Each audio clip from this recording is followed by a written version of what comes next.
I'm going to pause there for a minute and, ask anybody if they do have any questions on what I've talked about so far, if that's okay with you.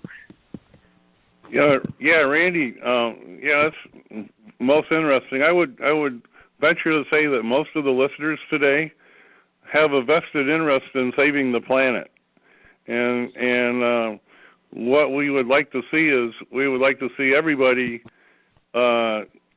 get good gas mileage and eliminate the pollution on this planet so we can restore the planet back to its natural state. So I guess I could ask this question: is there? Like you're working with other people. I know you're working with Mike Howler, and did you know Paul Pantone by any chance? I did not know Paul Pantone personally. I do know of him. I know Mike Howler worked with Paul Pantone, and Mike Howler is one of my electronics individual. We talk, so he's one of my best friends. We talk pretty much on a daily basis, and Mike is just a brilliant individual, and he's a really neat guy as well. He's very approachable. So, we have a real good and a really strong relationship. And actually, he was my best man at my wedding.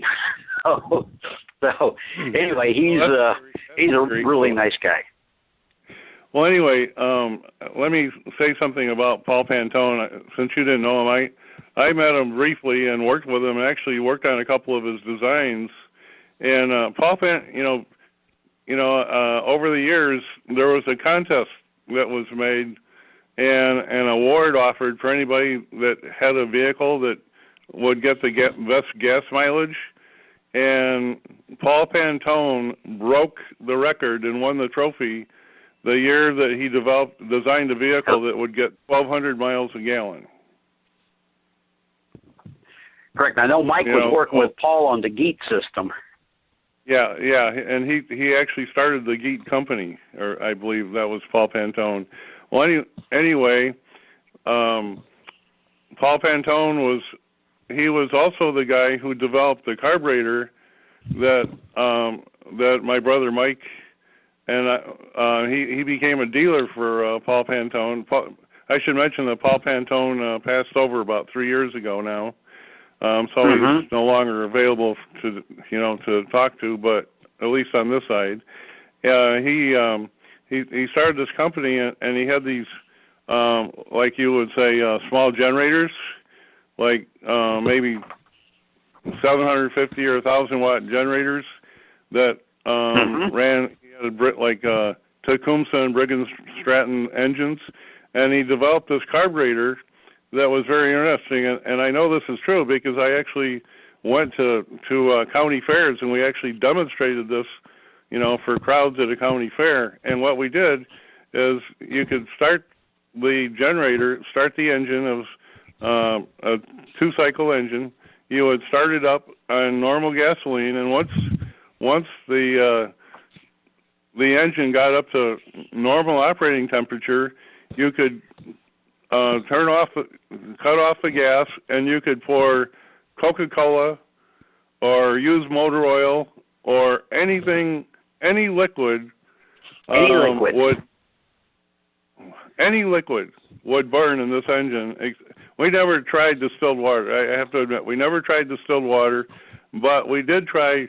My mother was washing the dishes one night, and we decided to grab a gallon of, just before she drained the dishwater, we went in there and grabbed a couple of quarts of that and dumped that in the engine, and it ran, put out all 750 watts of power running on used dishwater. So I actually had that unit here at my house with the Briggs & Stratton motor. I ran it with just a little bit of carbon in there, just a tiny bit of gasoline for the carbon, and then put pickle juice in there, Pepsi Cola, whatever it is. And people say, "No way, that can't work." Well, why can't it? You see it working. It's It's very viable. Well, we had a lot of people wondering, well, what's the trick? What's the catch? And they said, there's no catch. We're no different than you. We're just, honest people here showing you what's possible. And I think was it Dennis Lee that took that to another level? Yes, he had the PICC system, the pre-ignition catalytic converter. Well, this what was interesting was, and this was very interesting. This particular carburetor was shown to the state of New Jersey, because that's where Dennis Lee was operating at. I don't know if you're familiar with this story or not, but they went to the state of New Jersey, and what was interesting is, used motor oil is kind of like a pollutant. The question is, what do you do with used motor oil? It's got all those heavy metals in it, metals from the oxidation and, from the gas and, metals, and, it's kind of a toxic waste. And what was interesting about this particular engine and carburetor, at least with the generators, I think Dennis Lee developed a car engine that actually used one of these carburetors. And he took it to the state of New Jersey EPA test point, because they have to test their cars in New Jersey. And what was interesting was he demonstrated that by burning used motor oil, I mean, you get a 55-gallon drum of used motor oil from an oil change place, and you come in here and you pour that into the engine, or actually, it's not fuel injected. It's a special kind of carburetor that is kind of like a float carburetor, and you would it would suck the used engine oil into the engine, but you would expect black smoke to come out the exhaust. And when the EPA tested it, they found that there was, like, as everybody knows, the atmosphere contains something like 21% oxygen and 78% nitrogen, that sort of thing. Well, what they found was when were you in on this at all, Randy? Were you familiar with the story? I think Mike Holler I'm familiar with. I'm familiar with the story. And so, anyway, for our listeners, what happened was when they put up the test equipment, not only was there less pollution coming out of the engine than a normal standard manufactured engine, but the oxygen level coming out the exhaust was higher than the atmosphere. There was more oxygen coming out the exhaust than there was oxygen in the standard atmosphere that they measured. And the fact that there was no pollution, you could burn all these very toxic substances, and cleanly you could run generators and all, run vehicles or whatever. The state of New Jersey wanted to take over the entire program. Did you know that? They wanted to take over the whole program and put that carburetor on all their state vehicles. And you say you were familiar with that part of it?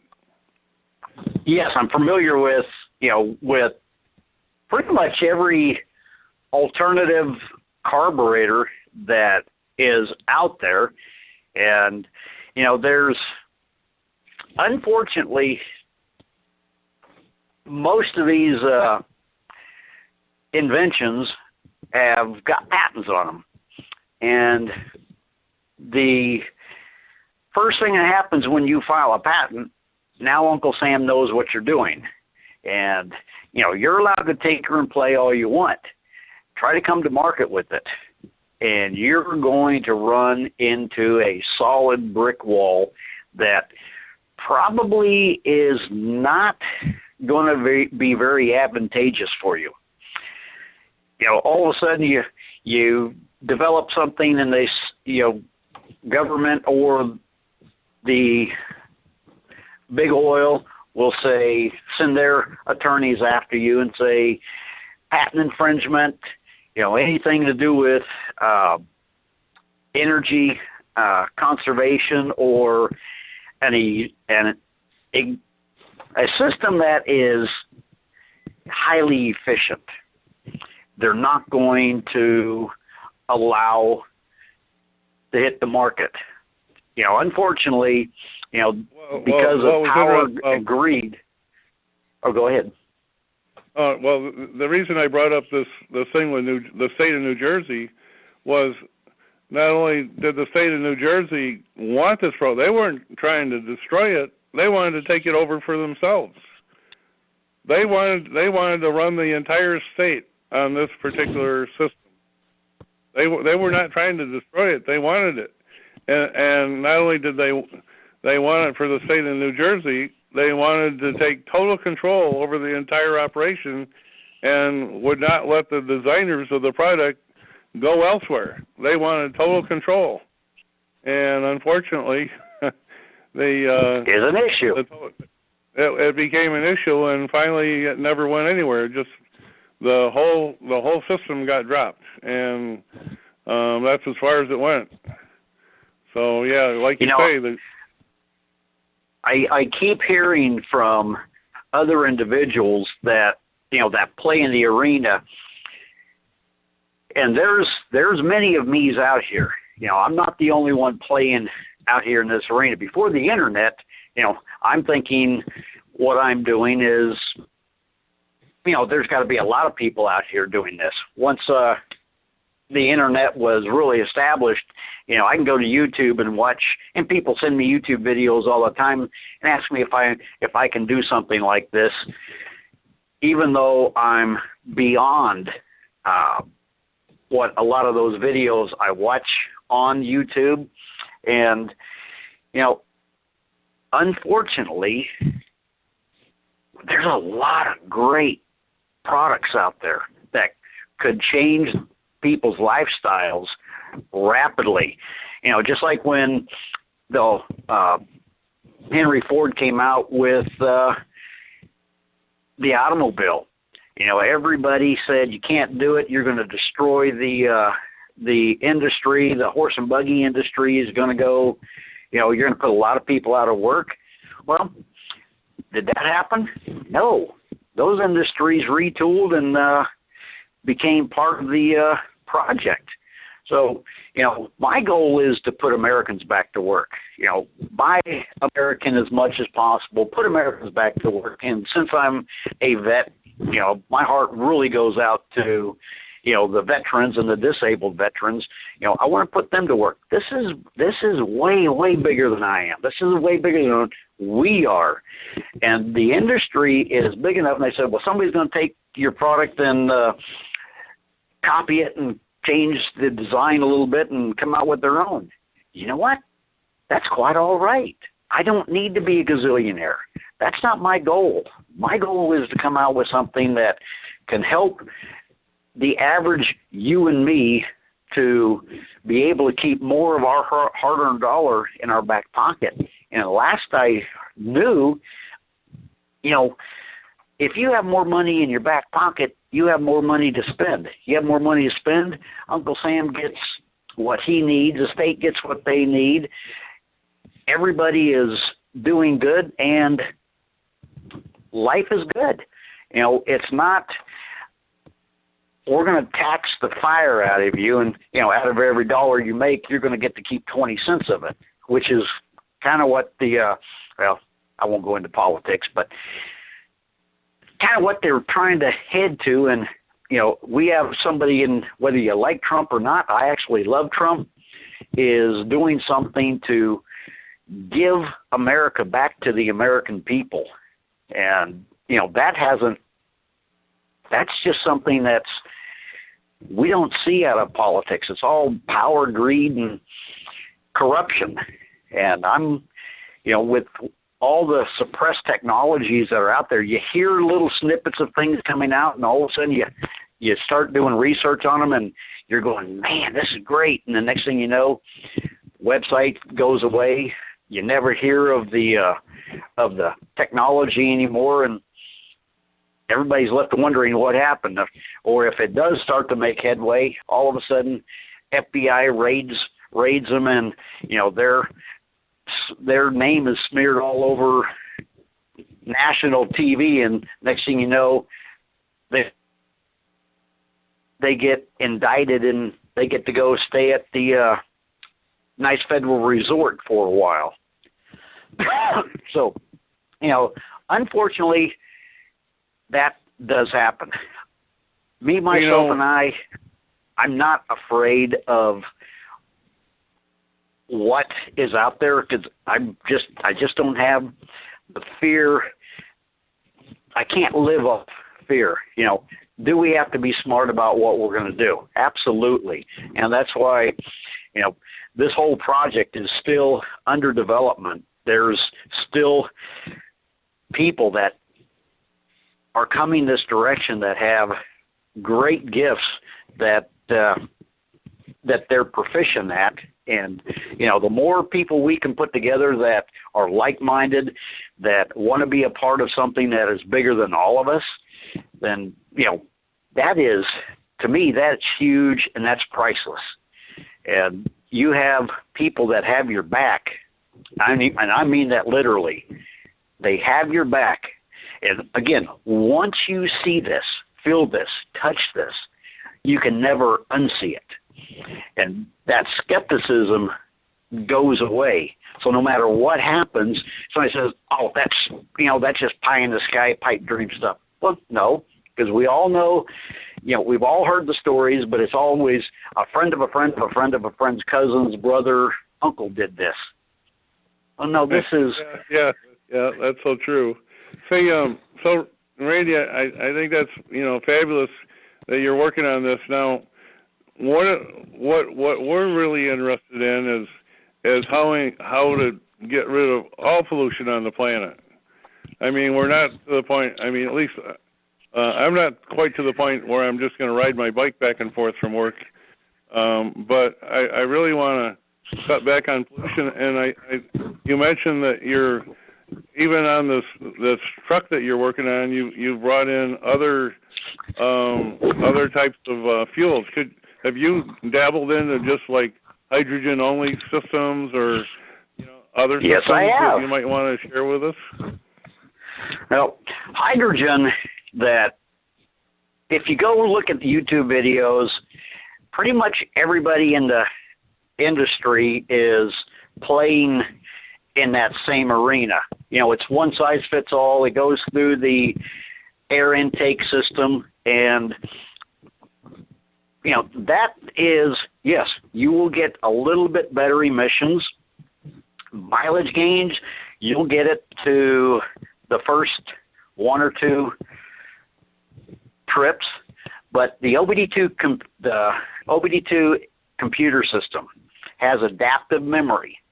It's going to keep you at a 14:7-to-1 air-fuel mixture. And if you run hydrogen, and you take that air-fuel mixture up to 16-to-1, 18-to-1, 20-to-1. Mine's at 22-to-1 right now.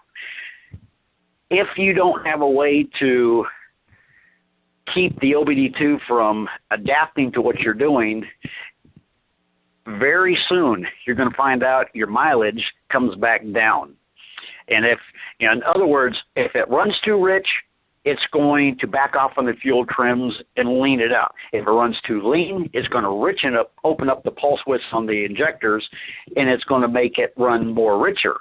Well, to keep you in that 14:7-to-1. So if you don't have a controller or a system to keep the adaptive memory from happening, then you're not going to gain. Your long-term gains are going to be gone. Your emissions will always stay cleaner, but your gains on mileage will be gone. So it has to be injected, not just running ambient through like the Dutchman system, the HAFC system, or all these others that I've seen where it just mixes in with the air intake going through the throttle body or carburetor. It's got to be direct injected or sequentially injected. Just like what I do when I convert vehicles over to CNG, compressed natural gas, that gas is a vapor. So you can't run a vapor for very long through your regular fuel injectors because liquid is what lubricates the pintoles on the injectors. If you don't have liquid fuel running through there, you will eventually end up overheating those injectors, and those pintoles will stick, and then you've got a dead injector. So it has to go through a vapor injector, which is what my system is going through. Hydrogen. Can I run direct hydrogen? Absolutely. Big issue is hydrogen is 135 octane. Unlike CNG, which is 130 octane, the BTU, which is the burn rate on it, is so much lower than what CNG is. You have to retard the timing. And unlike the older vehicles that have distributors where you can manually set the timing, you cannot set the timing on any electronic DIS ignition system, distributorless ignition systems, unless you have a timing controller, which is what we are developing with what we're doing with our system. Because if I run direct hydrogen, can I and have I? Absolutely I have. But you have a lean burn system because it explodes right now. So you have to back the timing off. So those are systems that I am working with Mike right now on developing a controller for ours so we can take it to that next level. Because hydrogen, much cleaner, much safer. We're not storing it. It's on a on-demand system. The hydrogen systems that are out on the market right now, Toyota and Honda, you have to live in California to be able to refuel those. The infrastructure is just not there. There's a couple of stations out there. They might have a couple more now since Toyota is out with their hydrogen vehicle. But those are stored in 10,000 PSI tanks. You know, with CNG, they have their 3,600 PSI tanks, which have to withstand 3 times its burst pressure, which is 15,000 PSI. Hydrogen, it's a lot higher than that. So those tanks are extremely expensive, and the difference between our system and every other system that's out there to Honda or Toyotas, and every manufacturer is working on, almost every manufacturer, I should say, is working on a hydrogen vehicle, is that's stored. And what people don't understand and they get themselves in trouble is, you play with hydrogen, you're playing with a pretty volatile gas, which has zero tolerance for You're saying safety. if you're not careful, you're saying, Randy, if you're not careful, you're going to have another Hindenburg, right? Yeah, well, correct. And